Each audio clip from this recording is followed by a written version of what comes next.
말씀 우리 함께 봉독하도록 하겠습니다. 욥기 21장 17절부터 34절 말씀까지 제가 말씀을 봉독하도록 하겠습니다. 악인의 등불이 꺼짐과 재앙이 그들에게 닥침과 하나님이 진노하사 그들을 곤고하게 하심이 몇 번인가. 그들이 바람 앞에 건불같이 폭풍에 날려가는 겨같이 되었도다.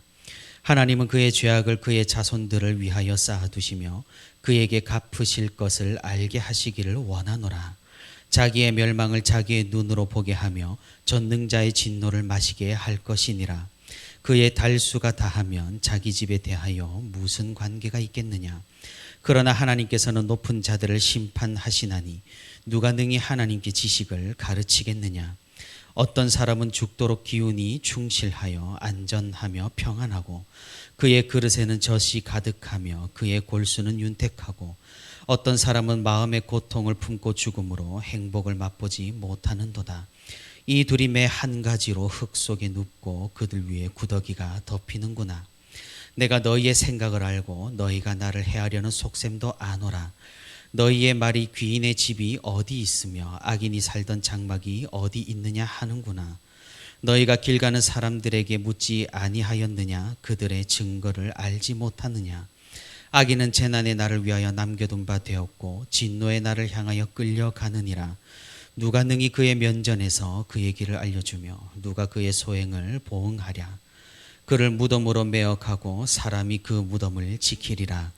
그는 골짜기의 흙덩이를 달게 여기리니 많은 사람들이 그보다 앞서갔으며 모든 사람이 그의 뒤에 줄지었느니라. 그런데도 너희는 나를 헛되이 위로하려느냐. 너희 대답은 거짓일 뿐이니라. 아멘. 오늘도 이렇게 새벽의 시간에 하나님과 동행하기 위해 새벽기도의 자리에 나온 우리 모든 성도 여러분 진심으로 환영하고 또 축복합니다.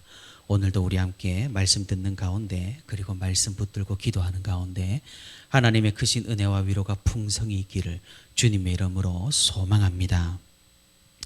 오늘 우리가 함께 읽은 본문에서 욥은 자신의 반론을 마무리 짓고 있습니다. 오늘 본문을 끝으로 욥과 그의 친구들의 2차 논쟁이 끝이 나는 것을 살펴볼 수가 있습니다. 우리가 오늘 읽은 이 욥기서는 얼핏 읽기에 좀 복잡하고 무슨 말을 하고 있는지 혼란스럽게 느껴질 수 있습니다. 왜냐하면 욥도 옳은 말을 하고 있고 또 욥의 친구들도 그렇게 틀린 말을 하고 있는 것이 아니기 때문입니다. 하지만 우리는 이 이야기의 핵심을 잘 짚어가면서 말씀을 살펴야만이 혼란스럽지 않을 수가 있는 것입니다. 그것은 욥은 악인이 아니라 하나님께 인정을 받은 의인이라는 사실입니다. 욥의 친구들 말이 제 아무리 옳다고 하여도 욥을 악인으로 몰아가며 정죄하는 것은 분명한 잘못이라는 사실이죠. 그렇기에 우리는 욥기서를 읽을 때 지금 누가 말을 하고 있는지를 유심히 기억하고 따져야만 이 핵심에서 벗어나지 않을 수가 있습니다. 만약에 그렇지 않는다면 욥의 친구들이 엉뚱한 말을 하고 있지만 정작 우리가 읽으면서 옳다라고 해버리고 그렇게 된다면 나중에 엄청난 큰 혼동이 올 수 있기 때문입니다. 오늘 본문도 사실은 굉장히 헷갈리는 본문 중에 하나입니다. 분명히 우리가 짚고 넘어가야 할 것은 오늘 말씀은 욥이 한 이야기라는 그 사실입니다. 욥의 친구들은 2차 토론에서 욥에게 이렇게 주장을 했습니다. 악인은 하나님의 심판을 받아서 반드시 멸망한다. 그런데 욥 너의 지금 처지를 보니 멸망하고 있는 중이다. 그러니까 욥 너는 너가 인지를 하든 하지 못하든 악인이다. 하나님 앞에 죄를 지은 악인이라는 주장을 펼쳤습니다. 이런 욥의 친구들의 주장에 대해서 욥이 21장 전체를 통해서 반박을 하고 있는 겁니다. 어떻게 반박을 하고 있냐면 악인이 반드시 멸망하는 것은 아니다. 지금 이 세상을 봐라. 지나가는 나그네에게 물어봐라. 악인이 잘 되기도 하고 오히려 의인이 멸망당하기도 한다. 이건 어떻게 설명할 것이냐. 그러니 나도 악인이 아니라 의인인데 멸망당할 수가 있는 것이다. 하나님께서 무심한 것이다 라고 지금 욥은 긴 본문을 통해서 주장을 하고 있는 것입니다. 사실 우리는 욥의 이 사무친 울부짖음에 귀를 기울여야 합니다. 그가 얼마나 억울하고 또 억울했으면 이렇게까지 자신을 보호해야만 하는 것일까요? 그냥 나는 죄인이라고 인정을 해버리고 자비를 구했다면 친구들의 말대로 하나님이 불쌍히 여겨주시지 않았을까요?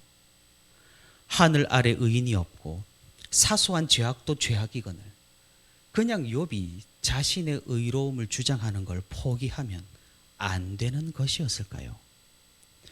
우리는 오늘 조금 돌아가서 주목을 해봐야 하는 말씀이 있습니다. 욥기 4장 18절 말씀입니다. 우리 함께 찾아보겠습니다. 욥기 4장 18절 말씀입니다. 765페이지에 있습니다. 욥기 4장 18절 말씀. 하나님은 그의 종이라도 그대로 믿지 아니하시며 그의 천사라도 미련하다 하시나니. 조금 뒤를 보겠습니다. 욥기 15장 15절 말씀입니다. 욥기 15장 15절 말씀 775페이지에 있습니다. 하나님은 거룩한 자들을 믿지 아니하시나니 하늘이라도 그가 보시기에 부정하거든. 이 두 본문 모두 욥의 친구 엘리바스가 한 말입니다. 엘리바스는 가장 처음으로 욥에게 이야기를 건넨 사람이죠. 그는 어떤 환상을 보았고 그 환상에 따라서 욥에게 이야기를 해준다고 했던 사람입니다.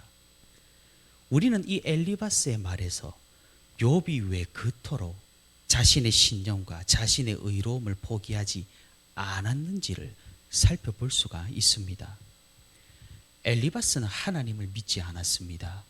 다시 말해 하나님께서 우리를 믿어주신다라는 사실을 믿지 않았던 겁니다. 하나님은 언제나 우리를 심판하시고 우리를 감시하시고 우리가 그분의 뜻에 따라 사는지 아니면 엉뚱한 일을 꾸미는지 감찰하시는 분으로 밖에 보지 않았던 겁니다. 그러니 엘리바스의 눈에서는 욥이 더할 나위 없는 악인이었던 것이죠. 하지만 엘리바스와 욥의 결정적인 차이는 바로 여기에 있습니다. 욥은 믿었습니다. 다시 말해 하나님께서 자신의 의로움과 선함을 믿어주실 거라는 사실을 끝까지 믿었던 겁니다. 비록 자신이 완벽하게 순결하지는 못할지라도 하나님께서는 나를 악인이 아니라 하나님의 백성으로 인정해 주신다라는 사실을 끝까지 믿었던 셈입니다. 비록 욥이 너무나 억울한 나머지 하나님에 대해서 실언들을 했을지라도 이 그의 근본에는 결국 하나님께서 나를 구원하신다라는 이런 단단한 믿음이 있었던 것이죠. 그렇기에 욥은 하나님을 원망하는 듯 하지만 하나님의 인정을 신뢰했던 겁니다. 사랑하는 성도 여러분, 우리 하나님은 어떤 분이십니까? 계시를 받았다는 엘리바스의 말대로 하나님은 우리를 믿지 못하시는 그런 분이신가요? 거룩한 자라고 할지라도 어차피 하나님 앞에서는 모두가 죄인이니 하나님께서는 우리를 신뢰하지 못하시는 그런 분이실까요? 절대 그렇지 않습니다. 오히려 하나님께서는 속는 줄 알면서도 속아주시는 그런 분이라는 사실입니다. 무슨 의미입니까? 우리의 죄악을 간과하고 그냥 넘어간다라는 말인가요? 그렇진 않습니다. 우리는 분명 죄인이고 죄악을 저지르며 하나님께 반역합니다. 하지만 하나님께서는 우리를 기다려주시는, 인내하시고 끝까지 참아주시는 그런 분이시라는 말입니다.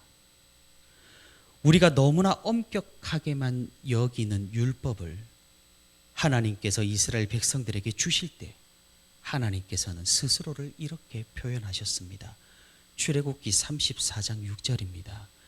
여호와께서 그의 앞으로 지나가시며 선포하시되 여호와라 여호와라 자비롭고 은혜롭고 노하기를 더디하고 인자와 진실이 많은 하나님이라. 우리는 하나님을 오해합니다. 이스라엘 백성들을 즉각적으로 심판하신 그런 분으로 오해를 한다라는 말이죠. 하지만 우리가 성경을 자세히 살펴보면 전혀 그렇지 않다라는 사실을 알 수 있습니다. 하나님께서는 참으십니다. 기다려 주십니다. 우리가 돌아오기를 말입니다. 하지만 우리가 끝끝내 돌아오지 않을 때, 그때는 하나님의 백성된 우리를 하나님께서는 강권적인 섭리로 이끌어 주시는 겁니다. 그렇기에 우리는 하나님의 은혜 가운데 살아가는 것이라 할 수가 있는 것입니다. 아주 교묘한 사단은 우리가 이 사실을 믿지 못하게 하는 겁니다. 하나님의 사랑이 아니라 심판과 징벌과 징계에만 초점을 맞추어서 하나님 앞으로 나아가지 못하게 하는 겁니다.